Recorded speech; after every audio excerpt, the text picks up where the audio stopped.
Irmãos e irmãs, paz e bem. Nos caminhos da Terra Santa, hoje vamos ao Santo Sepulcro e depois a Emaús. No domingo bem cedo, algumas mulheres vão ao túmulo de Jesus. Diante delas está o sepulcro vazio e um anjo lhes dá a boa notícia. Ele não está aqui, ressuscitou. Segundo uma tradição enraizada na fé cristã, o ressuscitado manifestou-se também a Maria, sua mãe. A Capela da Aparição, de origem medieval, acolhe no seu interior a venerável coluna da flagelação e o coro dos frades menores, que moram no convento anexo. Todos os dias, os religiosos acompanhados pelos peregrinos guiam uma procissão que percorre os lugares do mistério pascal, da paixão, morte e ressurreição de Cristo. A verdadeira peregrinação deve deixar mais perguntas que respostas. O peregrino, ao voltar para casa, deve estar repleto de perguntas e ao desejo de conhecer mais, de aprofundar, de procurar, sobretudo, a única verdade que é Cristo. Eu sou a ressurreição e a vida. Quem acredita em mim, mesmo que morre, viverá. E todo aquele que vive e acredita em mim, não morrerá para sempre. Você acredita nisso? Na ressurreição de Jesus Cristo, nós cristãos encontramos sentido para a nossa própria vida. Mas precisamos ter os olhos e o coração abertos para reconhecê-lo. A vida inteira de Jesus foi uma entrega total ao Pai, para tornar concreto o reino de Deus entre nós. Nesse mesmo dia, 2 discípulos iam para um povoado chamado Emaús, distante 11 quilômetros de Jerusalém. Conversavam a respeito de tudo o que tinha acontecido.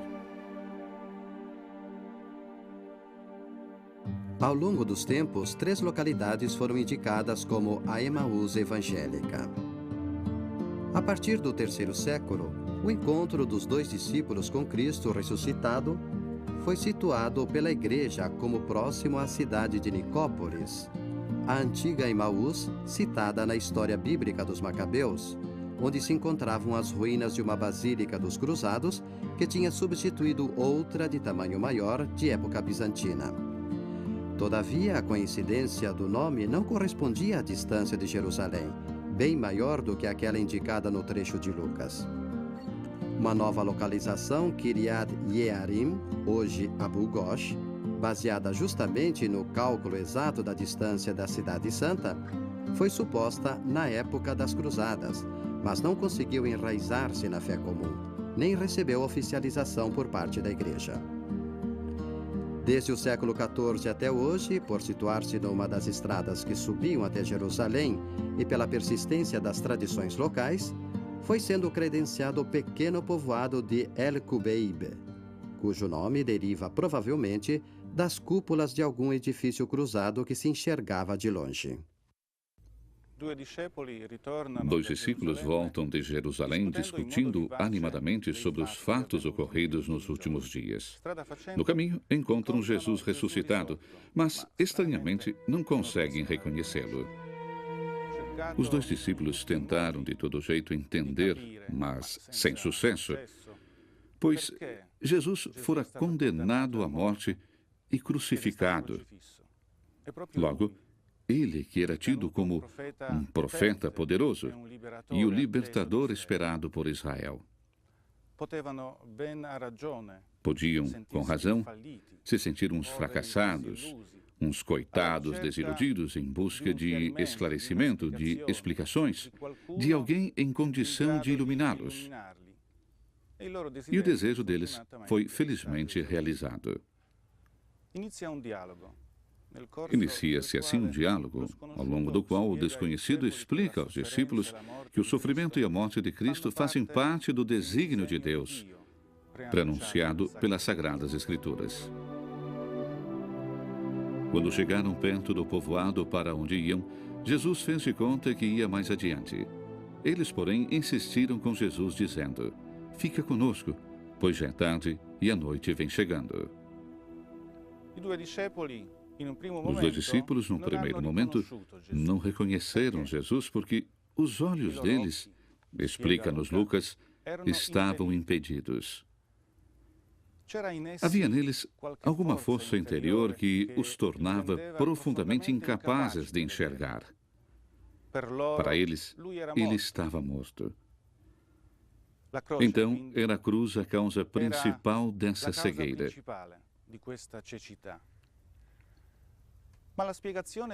Mas a explicação bíblica de Jesus principiou neles um lento processo de cura. Em seus corações, reacendeu-se novamente a chama que tinha se apagado. E isso era devido àquele desconhecido. Por esse motivo, quiseram que ficasse ainda com eles.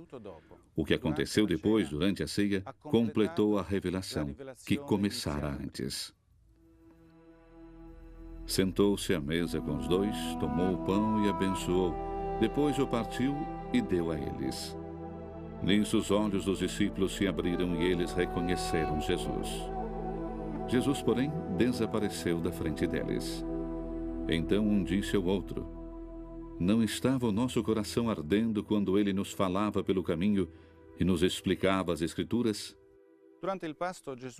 Durante a refeição, Jesus cumpriu os mesmos gestos que fizera tantas vezes em sua vida. Tomou o pão, pronunciou a bênção, o partiu e distribuiu entre os presentes.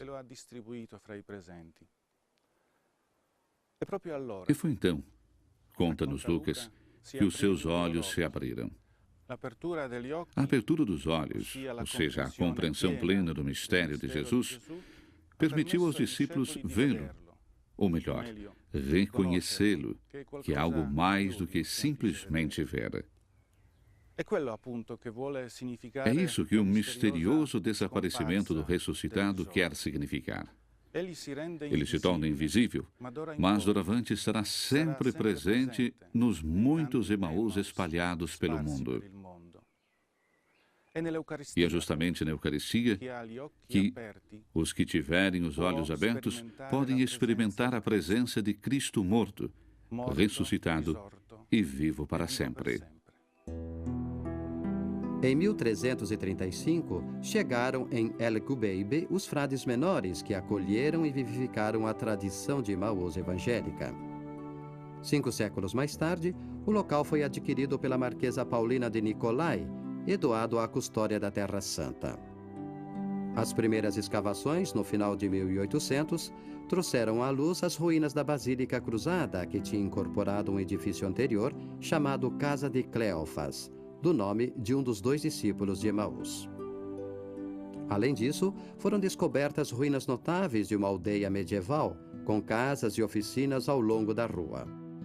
Em 1902, uma nova igreja, imitando o estilo românico, obra de Frei Wendelin Hinterkäuser, foi elevada no lugar, englobando tudo o que restava da anterior.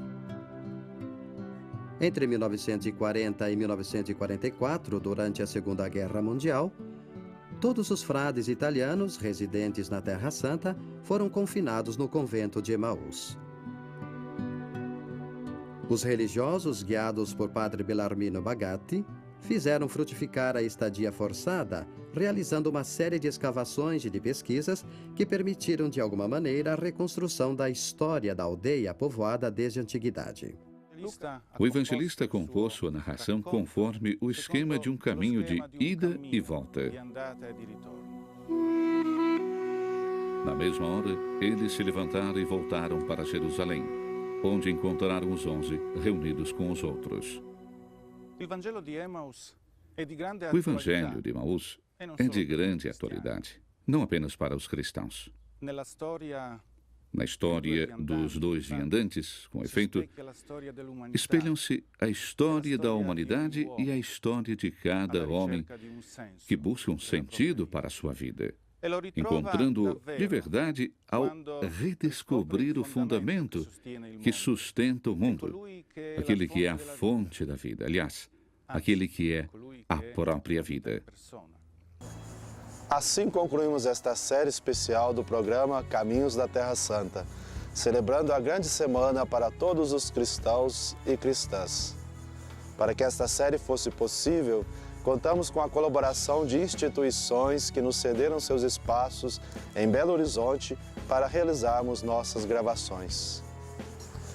Agradecemos à Fundação de Parques Municipais da Prefeitura de Belo Horizonte pelo Parque Ecológico Roberto Bulemax, o Parque das Águas, e aos padres redentoristas pela Casa de Retiro São José. Agradecemos também à Custódia da Terra Santa pela autorização das imagens usadas nesse programa. Em breve, aqui na TV Horizonte, retornaremos com nosso programa para juntos trilharmos os caminhos da Terra Santa. E lembre-se, na ressurreição do Senhor, desde já podemos vislumbrar a nossa ressurreição. Paz e bem.